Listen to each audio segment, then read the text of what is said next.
en dehors de M. Aïb Dafé, honorable député, ancien président du groupe parlementaire, secrétaire général du parti, nous avons à côté M. Amadou Moustapha Ndek Saré, qui est le ministre de la Formation et directeur, porte-parole du gouvernement et directeur de l'école du parti d'Araï Cheikh Anta Diop. Il y a également deux autres membres de la délégation qui ont été obligés d'honorer de leur présence une autre manifestation de même nature, parce que le jeune Makodou de Fatigue, qui nous a également invités, a décidé de soutenir la liste de Pastef, et Abbas Fall va être de ce côté et Biram Souley Diop est à Thiès, il va nous rejoindre éventuellement. Donc vous voyez l'importance de cette délégation, nous vous remercions pour ça. L'événement d'aujourd'hui intervient dans un contexte international marqué par de fortes turbulences sur les plans économiques, politiques et social, et par la persistance ou la recrudescence de conflits dont les répercussions n'épargnent pas notre pays. Il s'agit notamment de la guerre en Ukraine et du conflit au Moyen-Orient. Plus près de nous, les espoirs et les certitudes qu'on a toujours eues sur la stabilité dans la sous-région sont remis en cause et installent de sérieuses menaces sécuritaires. Notre pays, le Sénégal, apparaît encore comme un des rares îlots de paix et de stabilité, malgré les graves turbulences qu'on a connues ces dernières années. Nous devons donc prier et agir pour qu'il en soit éternellement ainsi, et pour que les efforts consentis pour le développement économique et social de notre pays ne soient pas vains. C'est dans le cadre de cette entreprise salutaire qu'il nous revient le redoutable devoir, aujourd'hui, d'une part, d'exprimer clairement notre position et nos attentes à la veille des élections législatives du 17 novembre 2024. Et ensuite, d'esquisser les perspectives. Le soutien. Un soutien engagé pour une victoire éclatante de la liste de Pastef.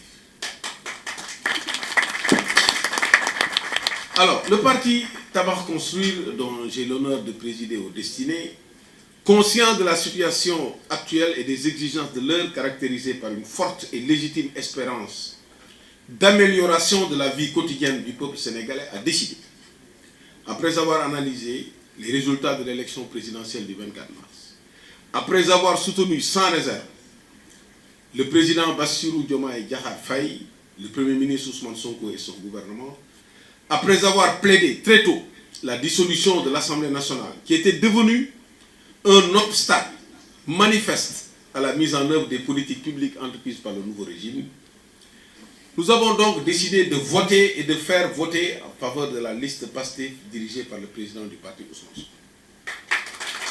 De ne ménager aucun effort pour un soutien multiforme et total de la liste pour constituer un bloc homogène, largement majoritaire et engagé pour la réalisation du projet Vision Sénégal 2050. Ce faisant, nous avons choisi, en connaissance de cause, de nous inscrire dans la dynamique visant à permettre au pouvoir politique en place de disposer des moyens institutionnels pour gouverner dans la vérité, la justice, la compétence et la transparence. La convocation du 17 novembre prochain nous met devant un choix simple. Soit on veut ouvrir définitivement la porte de la rupture systémique, une rupture pour un nouveau départ, pour un Sénégal souverain, juste et prospère, construit par ses enfants et ouvert sur le monde dans la paix et la transparence. Soit c'est ça que nous voulons, soit nous voulons aménager une fenêtre pour la continuité. Une continuité de la gouvernance prédatrice et parasitaire qui a déjà dramatiquement gangréné notre pays avec les plaies comme la pauvreté, l'ignorance, le chômage, l'insécurité et la maladie. Donc le choix est simple. Le parti Tabac Construire, conscient des enjeux de l'heure, a pris le pari de valider et de consacrer la rupture. Nous sommes donc engagés à enterrer le 17 novembre 2024 le système mis en place et entretenu pendant des décennies par des élites politiques parasitaires impunis. C'est cet enterrement que nous préparons. Si nous n'enterrons pas le système, nous ne pouvons pas espérer le développement du Sénégal. Il ne faut pas se faire diviser.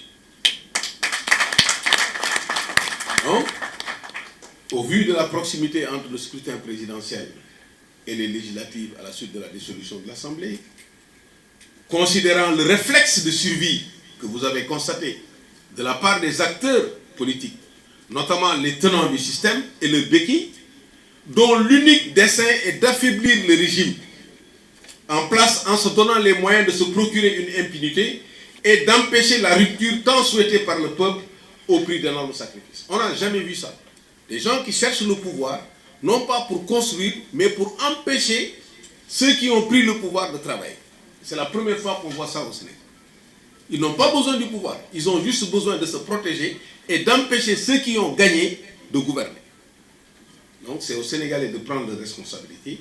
Donc, considérant cette impérieuse nécessité qu'on a de soutenir et de renforcer le président de la République en lui octroyant les moyens institutionnels de délivrer les promesses et de réaliser son projet, il est fondamental pour l'avenir de notre nation d'envoyer à l'Assemblée nationale une majorité de députés qui constitue un bloc homogène, stable, qui soutient le projet dans l'intérêt bien compris du peuple souverain. Ainsi seront créées les conditions d'une stabilité politique indispensable pour la mise en œuvre des politiques publiques bénéfiques aux populations. Voilà où se trouve l'intérêt du Sénégal, symbolisé par la liste PASTEF, laquelle, en dehors de sa composition, qui reflète le pays dans sa diversité, tout le Sénégal se retrouve dans la liste de PASTEF.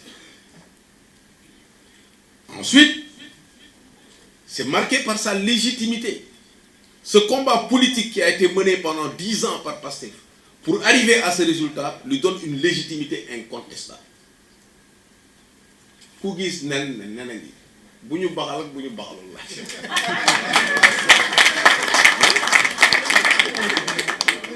Le mérite de chacun de ces investis, le mérite politique, le combat, la persécution, la nécessité de poursuivre le combat. Maintenant, le combat politique, il faut le poursuivre dans les institutions. Il nous avait obligés de mener le combat politique dans la rue, il nous avait obligés de le mener dans les bureaux. Aujourd'hui, c'est dans les institutions que le combat politique doit se mener. Donc, il faut aider cette liste à avoir la majorité, à occuper les institutions pour mener le combat politique. Et de prendre ses responsabilités, parce que c'est une grande responsabilité pour mettre fin au cinéma parlementaire. Et enfin, d'assumer le devoir de sauvegarder le bien public. Ce bien qu'on a dilapidé pendant des années, il faut le sauvegarder. Le service public, les droits et libertés, renforcer les moyens d'intervention de l'État pour panser les plaies qui font souffrir les populations vulnérables. Ku amul yermande rek mo mënul comprendre nit ñi ni ñu sonné ci dëkk bi. Cette douleur là, cette souffrance là, c'est lié au fait que li ñu bokk ñun ñëpp jotuñu ci. Pour ñëpp jot ci nak il faut que Assemblée nationale mën ko sàmm fa la ñuy séddalee alalu réew. Fa lañ koy nattee, fa lañ koy orienté ci ay projets. Donc loolu moom mooy tax ñu mën a redorer l'image de la démocratie sénégalaise. Kooku mooy première partie li tax ñu woo leen pour wax leen ko fësal leen ko expliquer leen du jàppale par parloo du jàppale calcul jàppale intérêt Sénégal mooy